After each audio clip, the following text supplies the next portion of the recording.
years where people taking this as an opportunity to express themselves. Yeah. And something that normally you wouldn't see able to be expressed in other platforms, for example. You can freely speak as long as, the police are all watching you, so you don't harm each other, you don't become aggressive, you don't become violent. Discussions, all fine. So, Robbie, as we said, my name is Mansur and this is my brother Sabur here. We are Muslims, and I asked you why you're not Muslims. Usually, I try to understand what people know about there not being a Muslim. Because if I asked you why you're not a Muslim, you'd be thinking like, should I be a Muslim? Because it's a very loaded question. Because a Muslim is to acknowledge one's state of belief system, which is to submit and surrender to the one and only true creator, originator of this universe. Yeah. That's what it is to be a Muslim. Yeah. And that state of submission is called Islam. Yeah. So when we say, are you one of those submitters who've surrendered and submitted your will, willingly and sincerely to the will of the originator of this universe, yeah, who has created us all, that's essentially what the question is all about. But you said you're probably an agnostic or an atheist. Yeah, depending on how people use the word, yeah. Yeah. We don't need to be very technical about these terms, but in terms of concepts that you carry, do you find that there are rooms for possibility of evidence to come by to you that can convince you that definitely there is a creator, originator of the universe? Oh yeah, absolutely. Yeah, I'm open to it. It's just that whenever I've heard people talk about it, I just never find myself convinced at the end of it. But I'm fully aware that So it's I'm not the smartest guy in the world, you're not agnostic in that technical sense in which there's no way to know. Because agnosticism is not simply a mere neutral suspension of judgment in which I don't know yet. But it's like you can't know. But that's one extreme understanding of agnosticism. But your position is, I do not have sufficient evidence to make up a convinced way or an ideology to, fully affirm that there is a creator who created all of these things. That's, if I can say, the fair understanding of your position, right?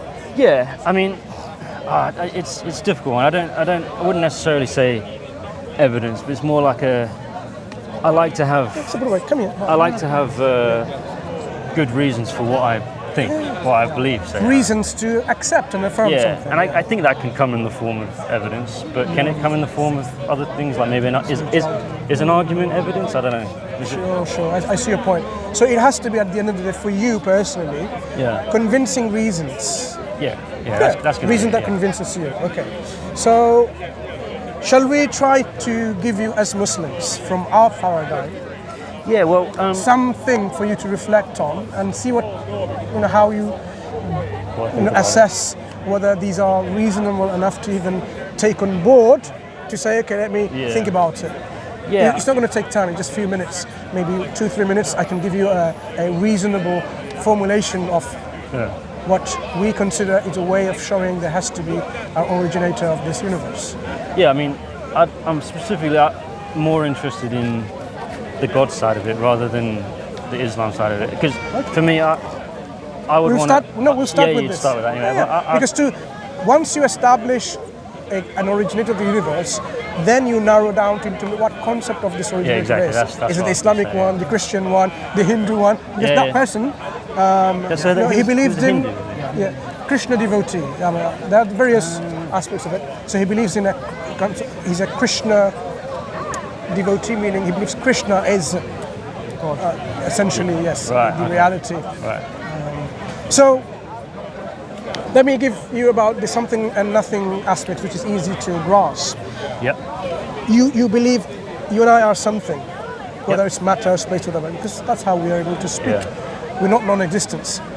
So if we are now something, is it possible in our distant past, however distant we go back, there was absolute nothingness in which there was absence of matter, space, time, gravitation, quantum fluctuation, abstracts, entities, physical laws, or even potentialities. I'm giving you a whole load of understanding of levels of nothingness. Yeah. Because nothingness has several levels. What I mean by that, let me give you an example. Your wife gives you a gift to you on occasion, and you open the box, and you find there's no gift, there's nothing. You say, there's nothing in there. So that expression is true in one level. Yep. In fact, there is no gift in there, but it doesn't mean there's nothing in there. In that box, there's space, there's time, there's quantum fields. There's something in there. Yeah. So it's not devoid of absolute something. There's something in there. So eventually, if we were to take everything out, even possibilities and potentialities, that's what we mean by absolute nothingness, which simply is describing non-existence. Yeah. If there was non-existence to begin with in the past, can you and I be something? Well, it doesn't sound like it. No, it doesn't. Exactly, it doesn't follow. I wouldn't say so. No. It cannot follow, because from non-existence, no existence can come. Nothing cannot make something, because it doesn't have the ability or anything, even potentiality, to make something. So what we agree with this simple analogy or understanding of something is that something always has to exist if we are going to something now. Something has to be always there in the past, always there, without any end of this something. Always there is something. Can I just chime in there? Yeah. I'm not trying to be difficult or anything. No, be difficult. Okay, fine. That's what we do here. Yeah. How do you get to that? How do you get to the fact that it has to be something? Those are the only two options. And we rule one of them out. Therefore, it's this one. So we can exhaust possibilities, and the possibilities have to be meaningful. We can't say other possibilities, magic. Magic, yeah. It's not something that we operate with, because as sensible human beings, we have to have reasons to believe, as you said. Yeah. So magic is a suspension of reason. It's like anything goes. Yeah. So either there is something or there is nothing. That's the two logical possibilities. Yeah. Nothingness doesn't seem to be a reasonable option to take. It goes beyond reason because it has no explanatory power. Yeah. But something does. Okay. Even though it's quite loaded, because once you accept something always has to exist, then you are bound to ask, what are the qualities? This is my friend as well, Sarwar. You're right. How you doing? You can ask about quantum physics, and that's his field. I think I spoke to you it's going to be a couple of years ago. You won't remember me, but I think we spoke a little bit. Yeah. Yeah, PhD in physics means that's right. This is the exact area we're talking about, and it comes at the right time. Yeah. So, what we are saying, something always existing seems reasonable and logical, even though it brings a lot more question to it. Yeah, because then we can ask this question, and that's why, and precisely, we should be asking the questions that comes with it. Yeah, what is the quality of the something that always exists? Yeah, exactly. Because something always existing is as difficult for me to grasp as but something, there being nothing. There's something maybe against our intuitions, but it's a logical necessity. Sometimes, once you show logically this is it, that's what it is. Yeah, we're not simply saying that we accept it by blind faith, but this is a consequence of our paradigm that we accept, because we haven't made any axiomatic assumptions or presuppositions which are not reasonable. We are saying something, this is the definition, nothing, this is the definition. With this definition in mind, there has to be always something that follows within the paradigm. And there's nothing unreasonable about it. The question now is, how is it that always something exists?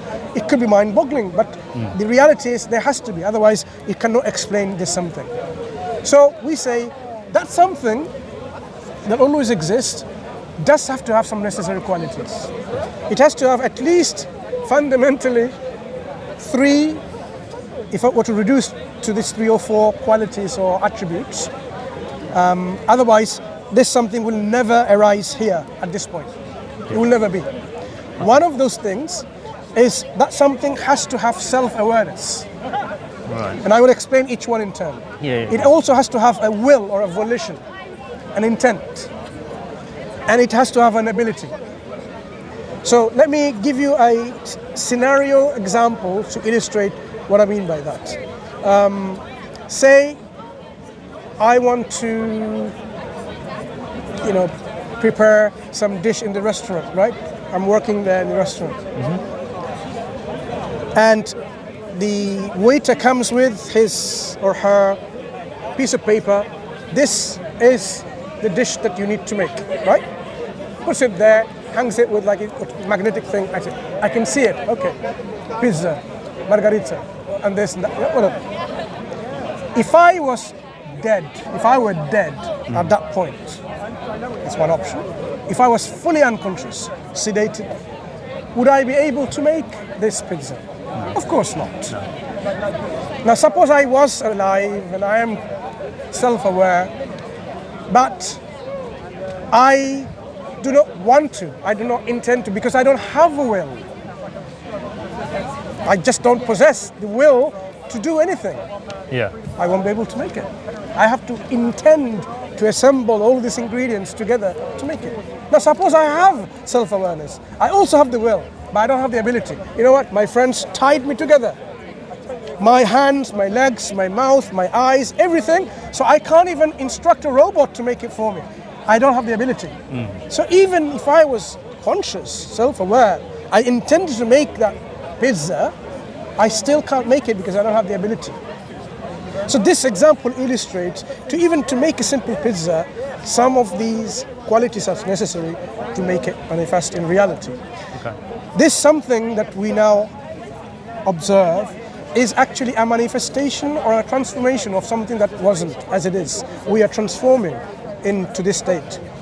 We are continuously being transformed. Our universe wasn't exactly like this. Our universe has expanded. He will tell you from physics and astrophysics, this is the reality. These transformations cannot just happen by magic or from this something that exists without knowing that it exists, without intending to make that transformation, without having the ability to make it. It has to have these things. Self-aware knows that it exists, knows that it wants to make this transformation and intends to do it and has the ability and does it. Okay. So that seems reasonable, right? Yeah, it seems reasonable. I just... I want to know what is not reasonable in this particular scenario. Well, not necessarily that it's not reasonable, just that maybe I don't fully understand it. When you say something needs a will to do it, would that incorporate... This is the argument you made about contingency earlier. Yeah. For example, this umbrella is grey, right? Yes. It wasn't necessary it was grey. It could have been blue, it could have been white, it could have been red. To make it into this particular color, it needs to be intended to do that. Otherwise, if it was all necessary, then it should be all colors. The fact that it's now selected color means it's already been selected and intended and willed to be in this form. But say like, well, what's the difference between that and the grass then? Because the grass could have been red, but it's not. Yeah. That means there's a selection of choice of what it could be. So it's not necessary that it was supposed to be green. Because chlorophyll could have been something to say it should be black, for example, or red. Yeah. So this differences that we see is an evidence to show some intentionality, something that willed it to make it different. This is another way of understanding the contingency argument. The argument of contingency for the existence of God is a very robust argument. Even atheists who are famous today, they are struggling with, and they accept that this is something that we should take into serious consideration. There's various arguments philosophers use, but this one, very popular and very robust. It's not robust. When I say robust, it's logically sound and valid. Yeah. So, if there is a transformation and there was no will, then why is everything in different ways?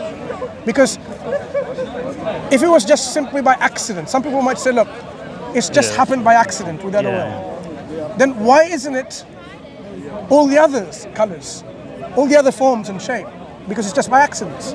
Why is it selected? Why are the whole universe, or whatever we can observe of our cosmos, in a way that it operates and it seems to be following a particular way?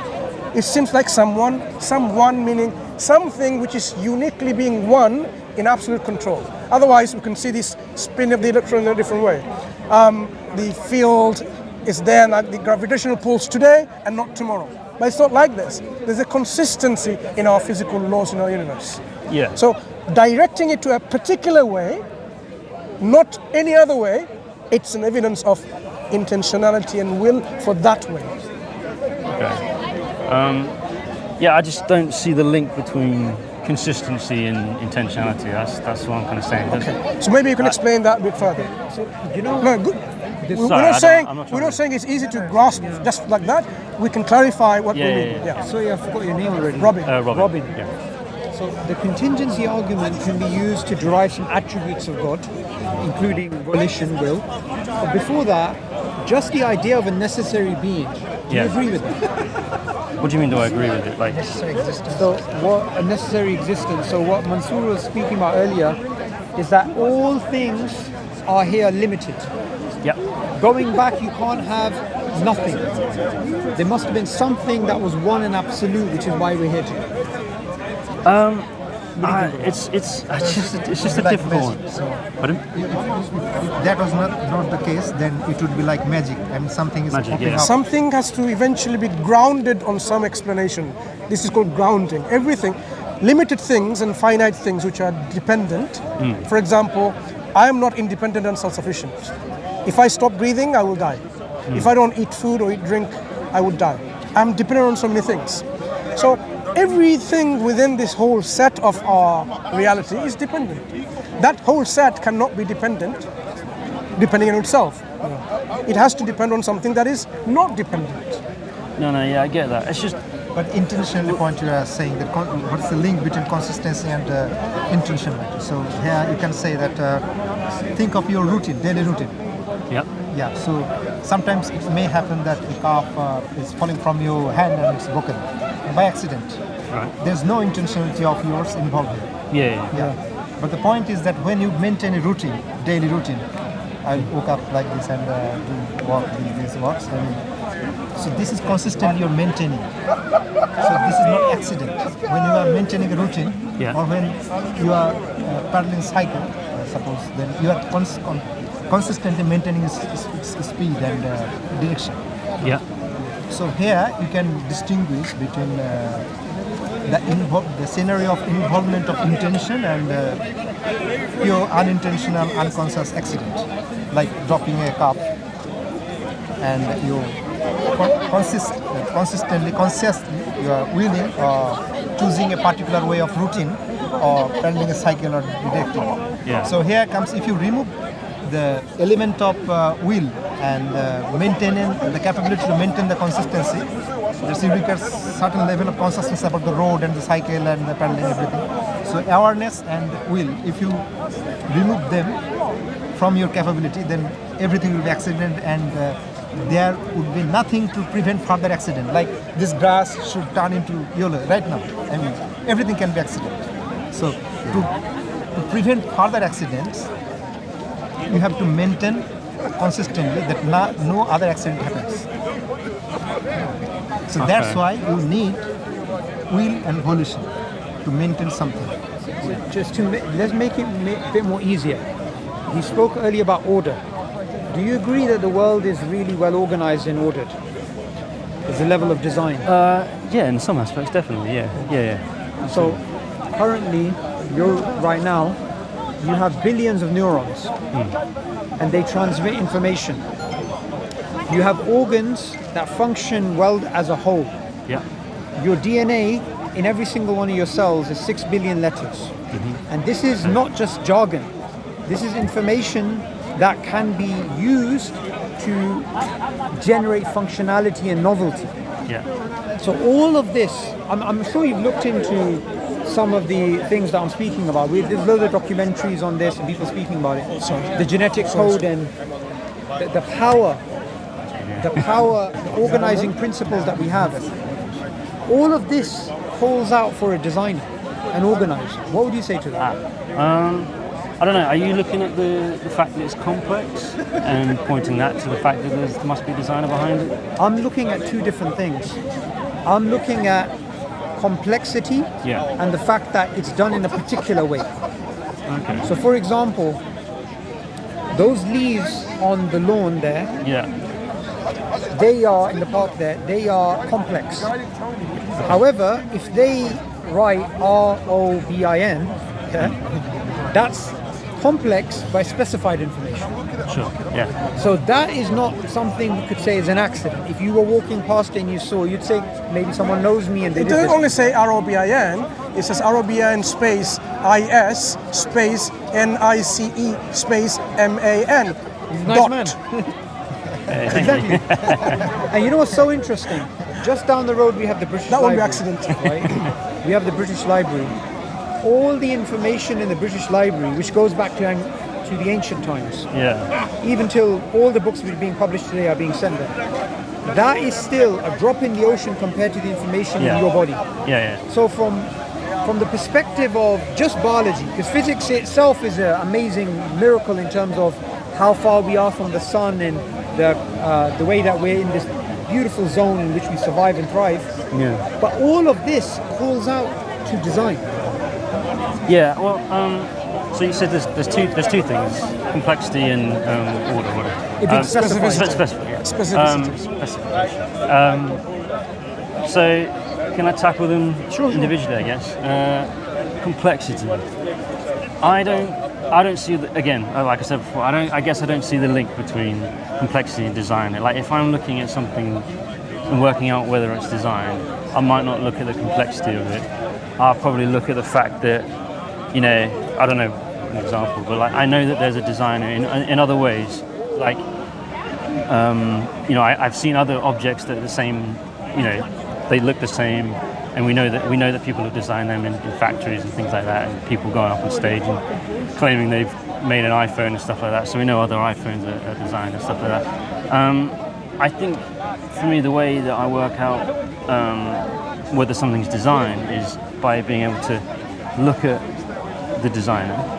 Look at the designer. I think so, yeah. And also to contrast it against things that I think aren't designed. You don't have to. So you don't have to know the designer to know something is designed, right? I think that's one way of doing it, of working out if something is designed. Because one of the arguments that we hear people saying, because we don't know God, you can't say God is the designer because you don't know the designer. But you seem to be, operating, consistently here. And this is what we would say as well. That if we were to look at the product itself, looking at it, we can differentiate between whether it has the hallmarks of design or not. The examples that, for example, you give is about some bricks and some arrangement. Do you want to just give the example to see how we can establish something is designed or not? Yeah. Again, from that How do you do hierarchy. that? And it's also, it's good to have a definition, right? So let's sort of agree on a definition. If we don't agree, then we'll tease it out. I think a simple definition is complex parts working together for a specified goal. For a specified goal. So okay. It's an you have a very outcome-oriented. nice watch there. Thank you. Be careful in It's run London. out of battery. Yeah? So in that watch, you will have various parts working together for a goal, and the goal in this particular context is to see the time. Yeah. Now, this, from the ancient times, this idea of teleology in nature, there is a purpose in nature, there is a goal in nature. The biologists today who are studying every aspect of human anatomy, or they're studying animals in Africa or whatever, they have to use teleological language. It's impossible. Sorry, what is teleology again? So teleology is goal-directed. Goal-directedness. You did say that, sorry. Yeah. Okay. So teleology is something we all notice, and it's something biology cannot live without. So sometimes when I give my view or he gives his view, you're Christian. No, I'm not. It looks like we're just sharing our perspectives. But there's certain things which are very hard to escape. And what scientists find very hard to escape is the idea that there is goal-directedness in nature. It's actually very hard to walk away from that. Yeah. Would you agree if there is complex parts working together for a specified goal, that's a hallmark of design? Would you agree with that? Would I agree with that? It's okay if you don't. Maybe. I don't know. I need to think about it more. Should I slow it down a bit to explain an example? Yeah. I don't think I'm getting it. Because it's difficult, isn't it? Because there's obviously nature works in a particular way, and we can look at that and go, that's the obvious goal. But it's not like it's a predetermined goal, is it? It's just like that's where it's ended up, Okay, so you know what I mean? that's an important question you raised. I would say that the way that we answer that question doesn't change this particular inference. Okay. So, for example, Okay, fine. if there's determinism in the universe, or Yeah. if the universe is indeterminate, it makes no difference to our design inference. Okay. Design inference is design. Now, say we've got a nice mobile here. You're sure this mobile was designed? Yeah. Okay. I'm sure. You seem to have said earlier that the reason why you recognize design is because you can go to the factory. Well, it's not necessarily that I can go to the factory. It's that I feel as though I have really good reason to believe that factories exist. People work there. You know, people claim that they've made iPhones, and I've got no real reason to think that they might be lying about it. Yeah, I think it would be very unreasonable to go, nah, everyone's lying about creating iPhones, you know? So I think I've got good reasons to do it. It's not necessarily that I could go to that, because I haven't been to the It's factory. testimony. It's Like testimony. Genghis Khan existing. Yeah, You can testimony. see it throughout history. Yeah, it's just it feels like it's more reliable testimony than other testimony. Like it's not like testimony in a court case necessarily, is it? 'Cause, No, I understand. but yeah, it is testimony. Yeah. It's independent lines of evidence from multiple people saying the same thing, independently of each other. Yeah. But is it also testimony if I'm saying, you know, I don't know, like I can go on the Apple website and they're selling iPhones and stuff. I've got no reason to think that they're lying about what they're saying. Is that testimony as well, would you say? I don't know. Yeah, that's a type of testimony. But Okay, here, fine. if we dig up this part of Speaker's Corner and we find a piece of pottery with some markings on it, Yeah. we have not seen the ancient civilization that may have been here. Yeah.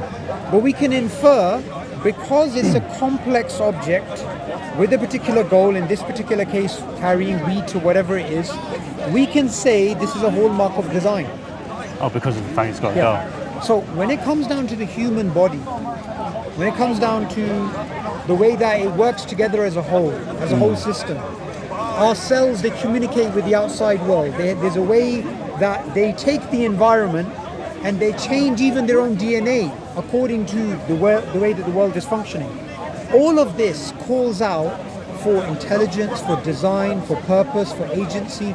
All of these things are signs of the divine. Okay. This is the thing. The contingency argument is a solid argument to show that there is a absolute being, necessary being, but the design argument shows you the power of that being. Because look, this design that we have today is far more complex than anything we've actually designed. So for example, when it comes to the A380 Airbus, right? When these massive mechanical vehicles are landing, there's particular features about their wing because their wingspan's quite long. And when it comes to landing and taking off, things in nature have inspired biologists to come up with solutions. So for example, many years ago I was watching a documentary. There's a particular plane which had really long wings, and because of that there was extra turbulence when it was landing. So they were trying to discover if the length of the plane is a certain ratio to the wingspan, there's a lot more turbulence, so when it lands you could have the plane crashing. They noticed that in the Eagle the body length is much shorter than the wingspan, and it faces the same aerodynamic problem that the plane faces. Oh, okay. And what they noticed is when the Eagle is landing, rather than landing straight, it flaps its wings to break the lift, okay? Or something to do with unity steering. Some complex aerodynamics, right? Yep. So they took that and they applied it to the plane. Likewise, the technology out there in the biosphere, it surpasses anything we've made. ChatGPT or quantum computing, all of this is still trivial, is child's play. Yeah. So if the phone was designed, if the mic was designed, We're good. then God being a designer for the world makes a lot of sense. Yeah, that sounds again like it's I feel like the goal thing is more compelling than that, because that to me again sounds like you're saying that it's the fact that it's so complex means it sounds like it's designed. That's what I'm not kind of getting to. The thing about the goal, things having an intended goal, that speaks a little bit more to me. But I'm still not settled on it. What if we break it down to 3 possibilities? And you let me know if there's any more. Okay. What we see around us is the result of chance, necessity, or design. Okay? So chance is, it just happened. It just happens to be that we have 6 billion letters in our DNA. It just happens to be that we have this amazing creatures around us. I mean, recently I was studying bee behavior. And the way that bees can use, they have an internal biological clock, and they have a map and compass system. They come back to the hive and they dance and they tell the other bees where to get the nectar. So all of this is either a result of chance, as it happened randomly, or it's just the way it was. That because of the initial conditions of the Big Bang, this is it. It just happens to be this way. Or there's a design. Is there any other possibilities beside these 2? Not that I can think of. I don't know. Do you think it's due to chance? See, I'm not trying to be difficult. Sure, no, that's I'm not going to This make is it what we difficult. I'm do just here. saying, I don't feel like I've got enough. Sorry? I don't feel like I've got enough, maybe knowledge on that to actually say which one. I don't know. Do I think it's chance? It's more like, I mean, when it comes to the beginning of the universe, like where everything started, my stance is very much, I've got no idea what's going on there. I do not know what happened at the beginning of the universe. But does it make sense that, it started with certain things in place and then it just kind of just happened to, it's not that it's chance, it's more that it's just like one thing followed on from another. It doesn't necessarily mean that there's an intention behind it. It's just, I don't know. It's not something I really thought about. So I don't really know what my answer It's is. necessary to happen. I mean, like that. I guess it would be necessary. It is determined. It will follow. I mean, one after another. I guess so. Yeah. Like it's like that. There is no design. So, what do you think that? Why a particular way of happening like that? You say that something follows from something, but why in a particular way that following should happen? Why in particular? I just guess that all the factors that are involved just means that it has to go that way. I don't know. But why it has to go that way? It could have been otherwise. It could happen otherwise. Yes. Well, I don't think it could if all the factors in place are saying that it has to happen this way. But why this condition exists? That why does a condition that these I don't particular know why conditions should exist for this to happen. Okay, so yeah, the actual conditions at the beginning, I have no idea. Yeah. I don't know why they would. So have you to need exist. something existent as ingredient, like concepts. Like if you try to draw something in a canvas, then what do you need? You need ink, paper, and then some mechanical force to move around this Canvas or paper. Yes. Yeah. So you need all of these existing ingredients. Now suppose someone can unconsciously give a stroke on the canvas, or a stroke of pen. So it's unconscious accident. Yeah. But if you see that there's multiple strokes, you are not seeing the invisible hand, you are seeing only the pen, and these multiple strokes combining together, finally you get a meaningful outcome. Okay. Yeah. Yeah. Then what do you infer from that? What do I infer? Sorry. So I'm so sorry. He's referring to goals. Yeah. From my understanding, you're saying the same thing we were saying earlier. All these things are stacking up together for a particular end. So for example, you right now, you can see, you have the ability of using your eyes to get around, to use your brain to make decisions. Yep. So the universe and the initial conditions has led to a situation where we have beings who are sentient, who are using their cognitive abilities to reach ends and goals. Yeah. And that is something fascinating. If you think about the size of the universe and where we are and the way that we're talking and communicating. Yeah. So all of these things, and this is what I'd recommend you to do as well. Your own self, within your own self, you can think, feel these feelings, these concepts, you know. Yeah. I'll tell you something that came to mind when you were speaking earlier, just before we started recording. You said something about rationality, but also spirituality. Oh, did I? Was it you or the person It before? probably was the person. Okay. I don't think I mentioned It was the it. person But anyway, what is So, the point I did want to make is we can come to the belief in God other than reason as well, which helps, which is spirituality. Okay. So, one of the things that we believe in is that you can pray to God and God will guide you. Yeah. So you can reason with someone all day long, you can argue with them all day long, you can try and discover things, but ultimately, if you ask God, you said earlier you did have some belief in God when you were younger, right? Yeah. A little, yeah. Even if today you have a 1% belief in God, ask that God for guidance. Because with some of these things, some of these arguments that we're having, complex arguments that we're having, to make a decision to believe in God, sometimes these arguments, they're just logical, but they don't convince you other than just to tell you this argument's valid. Yeah, but And it doesn't move you further. I really think that it would though. If I heard, I completely get your point. Yeah, but I think if someone told me, gave me a logical argument, and I fully understood it, and I was like, yeah, you know what, that makes sense.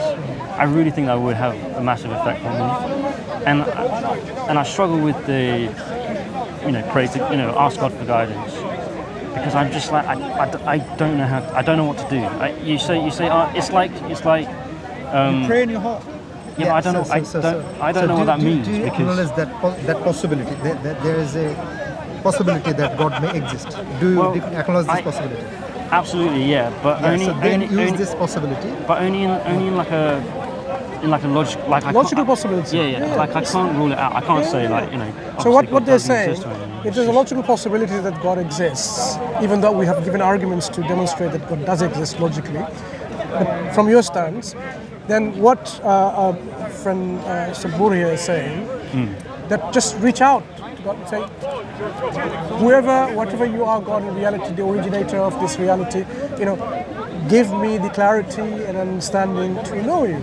But do you understand? Like from my point of view, I'd love to try that honestly. But from my point of view, it'd be more like I'm just saying the words because I can't actually think I'm talking to a God. So you want to see through reason, logic. So Okay. So Brother Mansur has already given you first argument. Maybe you were discussing already. The first argument was that there should something exist and always exist for our existence to be here.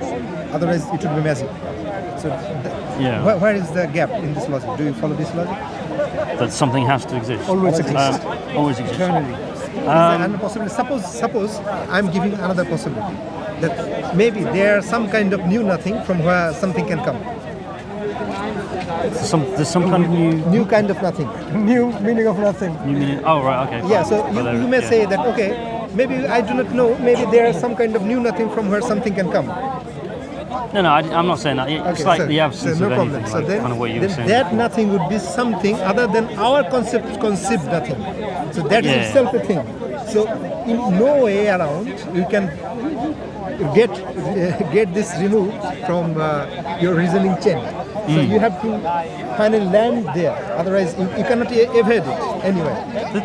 Okay. So the problem I there have. is- so- Do you have a copy of the Quran by any chance? I do actually. Yeah. You do? Okay. I was going to get you. yeah. Oh, thank you. So stick to so think about this. This is the powerful argument that says that there should have always some existence. It has to be.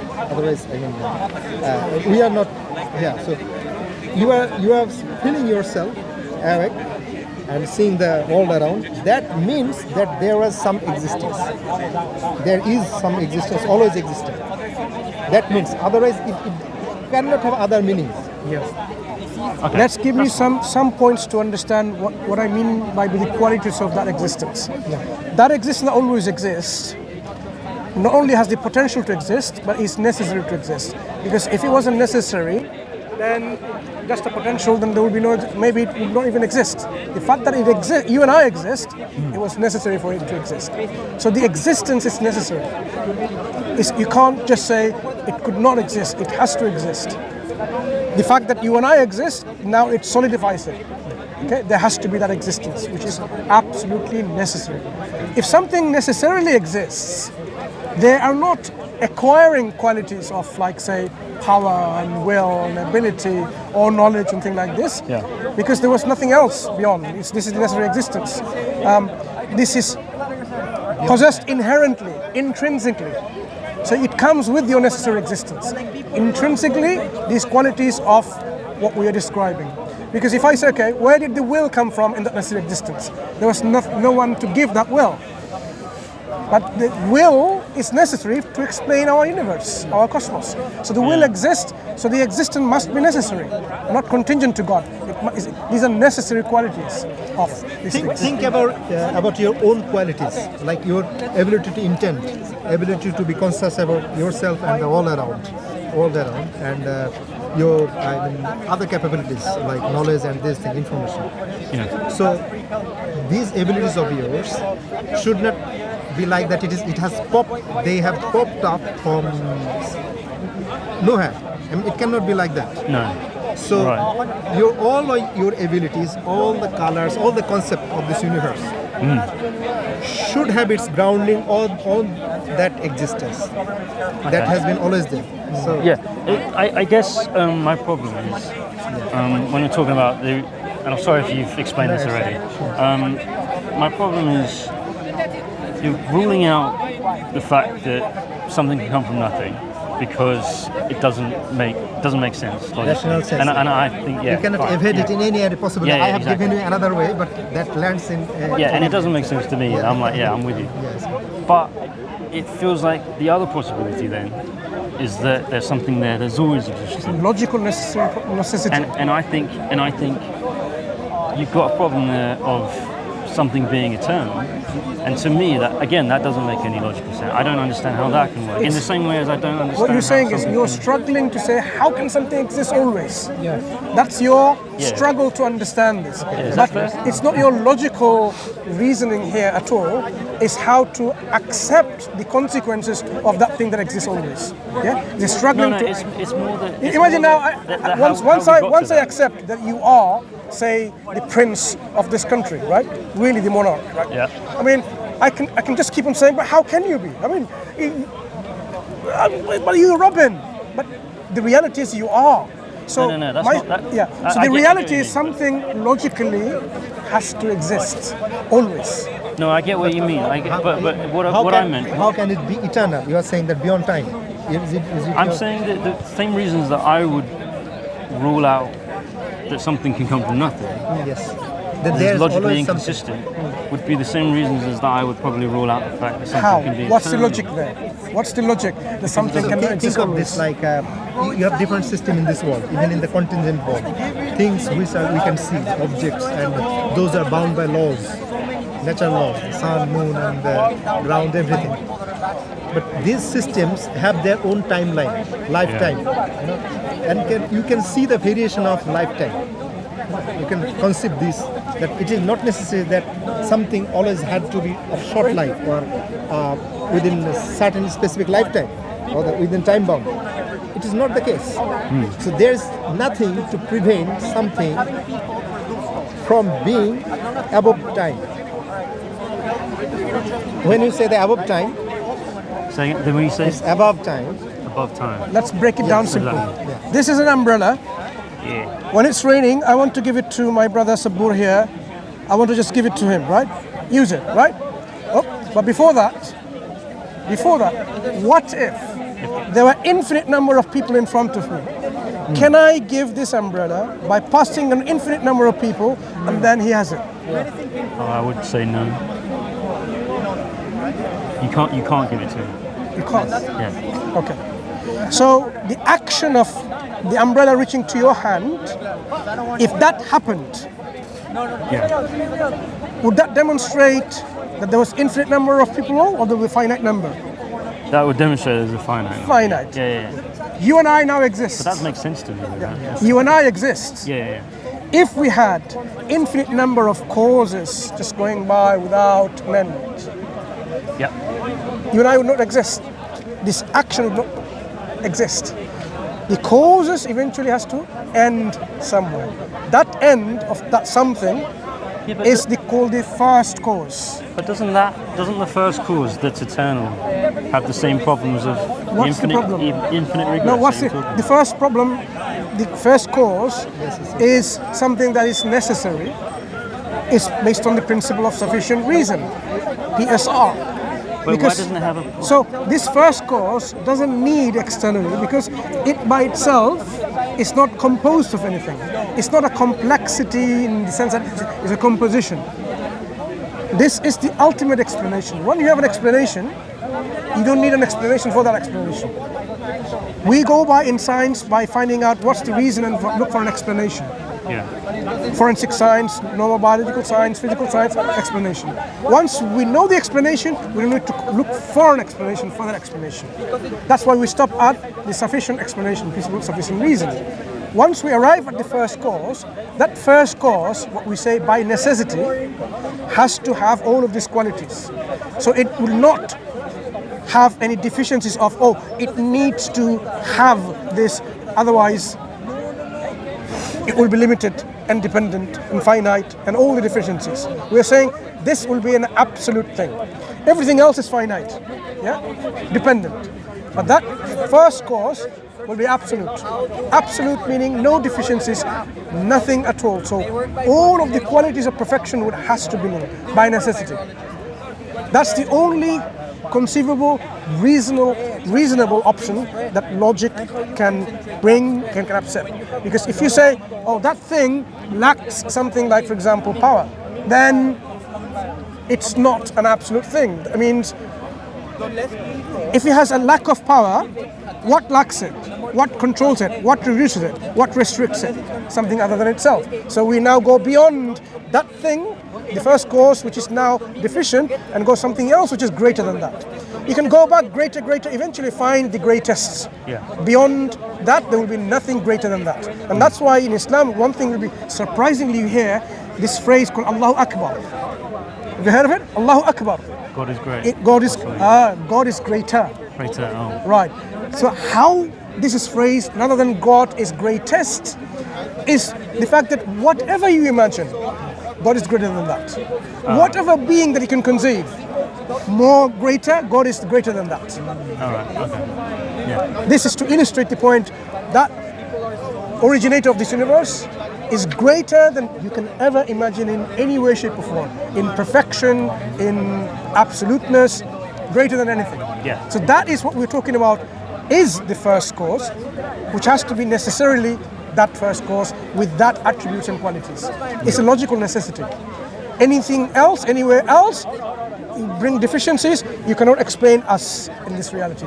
We will have what called insufficient explanation of our existence. If it was within the time, then the question would be, what puts it within time? Time itself follows some rules, regulations. Time is not absolute. So then you have again the problem, what grounds time? So the same existence, which should be the controller of time. So it's beyond time. We were just saying we have to go and pray. As we are taking time, there are certain times we have to pray. Yeah, sure. So before sunset, there's another prayer called Asr we have to pray now. It's been a pleasure speaking to you, Robin. Very nice to meet you. If you come again, we can continue the discussion. Think about what we just said. I mean, these are the things, some points we've given you for you to reflect. We're not asking you to straight away just take and accept them as they are. Reflect and see whether it makes sense or not. If it's sensible, then you can say, okay, fine, why am I not adopting that worldview then, and ask further questions. And eventually, you'll come to a point where you will be able to make up your own decision saying, as regards to the originator of the universe, whether that originator exists or not, and indeed how convinced you are. Absolutely, yeah. No, it's been really nice to chat to you. Yeah, okay. Nice to meet you. Thank you. All the best. Yeah, so, we're going to just go and pray Asr. Yeah, nice to meet you. How often are you here then? Most Sundays. Most Sundays. All right. We come here from what we call like after lunchtime, which is like 2-3ish around that time, and when it's darker. So most Sundays we're here. I mean, there's quite a few of us you will see, and you can speak to any one of those speakers, Muslim speakers, and you can continue the discussion. Some of them are more grounded in physics, or astrophysics, or philosophy of science, for example, than others. But you know when you're speaking to someone what particular area of interest they are, and they can help you to understand some of the aspects of things here. But ultimately, we want the better of everyone eventually, because we believe as Muslims we have to worship, meaning be grateful to our Creator, because in that lies the success in the hereafter. We are here for a reason, limited span of time as a test and see who is actually best in conduct. That includes belief in conduct. And if we were to fulfill our obligation here by worshipping our Creator, being thankful and grateful, then in the next life, the only other life, in which we will be there forever in a place of happiness called paradise, Jannah, or in a place of hellfire, which sounds really bad. But we can avoid that by actually doing the good works of the heart and the intellect to our conclusion. And we want all of us to be in that state, good here and good in the afterlife. We don't want anyone to be really suffering because of the abuse or neglect of their intellect.